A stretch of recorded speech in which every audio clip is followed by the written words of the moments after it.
So today, we're going to dive into the incredible story of transformation in Jason Reynolds' novel, Ghost. It's all about a boy who learns that the very thing you're running from, well, that might just be the key to figuring out what you're supposed to be running toward. Let's get into it. And really, this one question is what the entire story hangs on. It's something our main character, Ghost, has to deal with, every single day. So who is he? Let's meet him. Okay, so our story is about a kid named Castle Cranshaw, except nobody, and I mean nobody, calls him Castle. See, his whole life, his identity, even his crazy talent, it's all wrapped up in a nickname he got on the absolute worst night of his life. One night, his dad had this violent outburst and chased him and his mom out of their apartment with a gun. They just ran, and they got away. And in that moment, Castle Cranshaw basically vanished, and Ghost was born. Running wasn't a hobby, it was survival. You see, he's not running for fun, he's not training for a sport. He is running from a memory. He's running from this deep-seated anger and fear that's always bubbling just under the surface. It's pure reaction, not a choice. But that is all about to change. Every story has that one moment where things kick off, right? For Ghost, it happens completely by accident. He just happens to stumble upon a local track team practice, and this is where his raw, wild talent gets seen for the very first time. So here's the setup. Ghost, still wrestling with everything from his past, just wanders by this track where a team called the Defenders are practicing. And on a total whim, he challenges their fastest kid to a race. And get this, he actually keeps up. Their coach, Coach Brody, sees right through the street clothes and the attitude and spots this pure, natural speed. He offers Ghost a spot on the team, a chance he didn't even know he was looking for. And this right here, this is the core belief that Coach Brody tries to give him.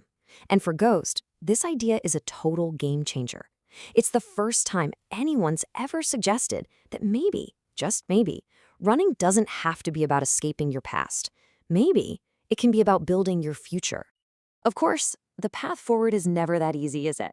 Joining the team is one thing, but actually learning how to be part of a team, that's a whole different story. And Ghost's anger, his old habits, they start causing all kinds of new problems for him. First, he gets into these fights at school, just letting that anger completely take over. Then, because he's so desperate to look like a real runner, he makes a really bad call and shoplifts a pair of fancy running shoes. When Coach Brody finds out, Ghost is pretty sure it's all over. But instead of kicking him off the team, Coach does something totally unexpected. He gives Ghost something he almost never gets, a second chance. And we have to talk about why he stole them. Those shoes, the silver bullets he calls them, they're not just shoes to him. They're like a ticket to belonging.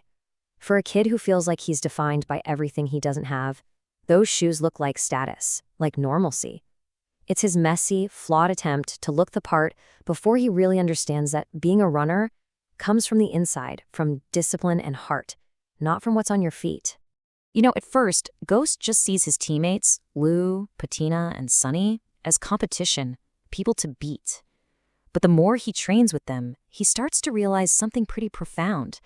Each one of them is carrying their own weight, their own reasons for being out there on that track. He's not the only one running from something. And in that shared struggle, he starts to find a real connection, something that feels a lot like family. So all the training, all the mistakes, all the second chances, it all comes down to this one moment, his very first official race. And this isn't just about who's fastest, it's a test of everything he's learned and of the person he's trying so hard to become. Here we are. After all those weeks of hard work, Ghost is finally on the starting line. He's got his uniform on, his team is right there with him. This is it. This is his chance to prove himself, not just to coach, but, to himself.